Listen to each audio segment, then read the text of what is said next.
Hello everybody, we are going live. Here's the mom. All right. Hi. Over here. So I had Faye help me out because this is my first Instagram live, and I'm significantly anxious about it, but I'm going to brave through it.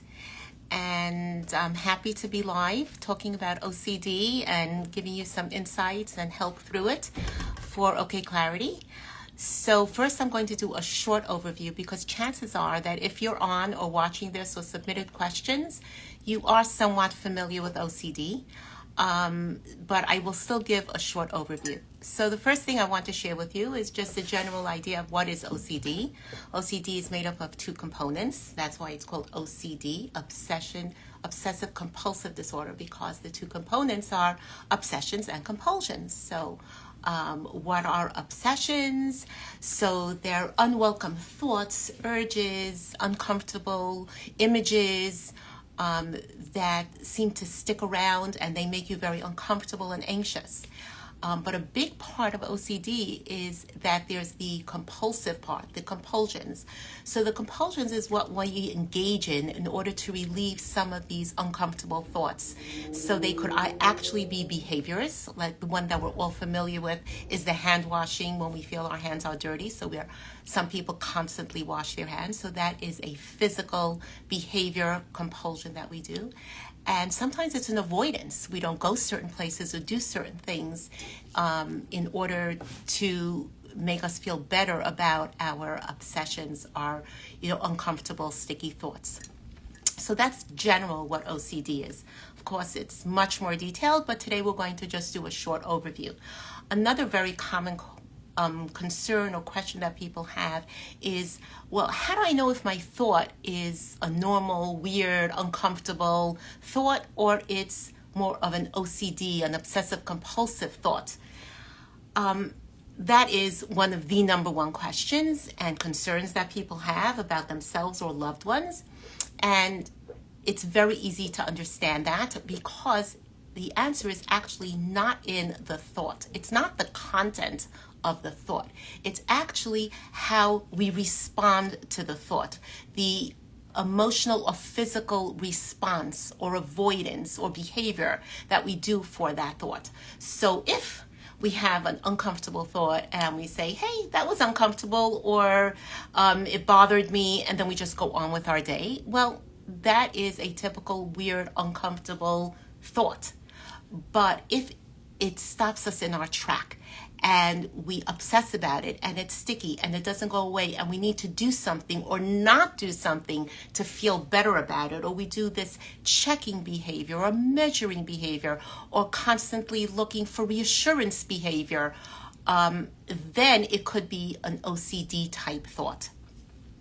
So let me give you a very clear example.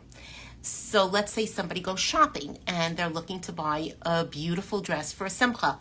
And they're going to the store and they're checking it out. What type of dress is this? Is it good? Does it fit me perfectly? How does it look from the side, the back, the front? Is the color right? Is the price right?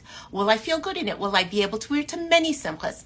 And then they take it home and they fall in love with it and they wear it. So when they were actually shopping in the store, they were anxious. They were looking for a little bit of certainty.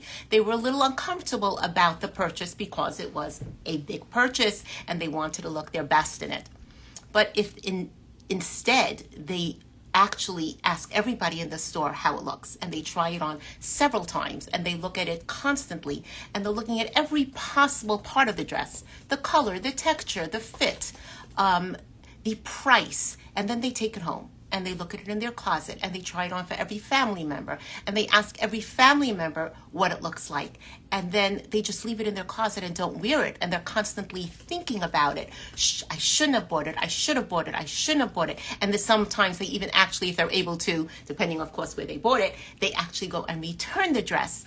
And they do this repeatedly with purchases, no matter whether they're $50 purchases or $500 purchases. Every time they go into the store, it's another time of obsessing and that sticky feeling, and they even avoid going shopping.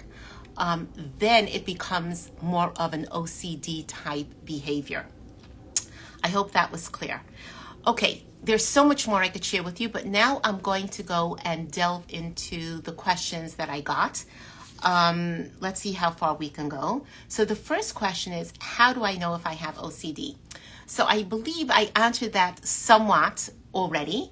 OCD is basically made up of two components, and they're always present. There's the obsession and the compulsion. The obsession is the sticky thought that constantly runs around in our head. We're looking for certainty. We're looking for a sense of control, and it's making us extremely uncomfortable. And then there's the compulsion part that we're doing in order to make ourselves gain some relief, even though, of course, it's temporary and it's not a healthy relief, because the compulsion is typically an unhealthy behavior or avoidance of something that would be normal everyday life. Additionally, if the sticky thought and or the compulsion is getting in the way of leading a healthy, productive life, it's very possible that it's OCD as well.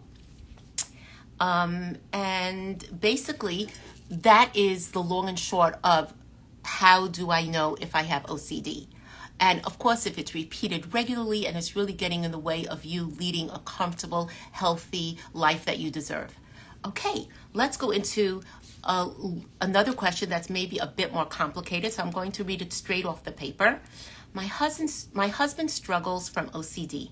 When I accommodate him, for example, I wipe down the shopping cart, I wash his jacket when it falls on the floor, etc. Am I reinforcing it, or is it the right thing to do as his supportive wife? So short answer, am I reinforcing it? Yes. Is it the right thing to do as his supportive wife? Okay, let's look at this question a little more carefully. I want to take a few steps back and answer this question as if it was a child. One of your, whoever asked this question, this is one of your children who's suffering from OCD and makes you prepare food a certain way, or clean the house a certain way, or wash clothing a certain way, and everything has to be spotless and neat and germ-free and so on and so forth. If you asked me, am I reinforcing it, and is it a right thing to do as this child's mother? So you are definitely reinforcing it. That answer stays the same. And is it the right thing to do as this child's loving, caring mother? Well, that all depends. If your child is in therapy for OCD, then you, together with the therapist, the support for your child, would understand that these are OCD behaviors, and that the request that your child is making on you is not helping the child, but actually making the OCD worse. Then together, as collaboratively with the child's therapist, you would decide on a plan of action, what to say when the child engages in a sticky thought and expects you to do the accommodation to help the child out.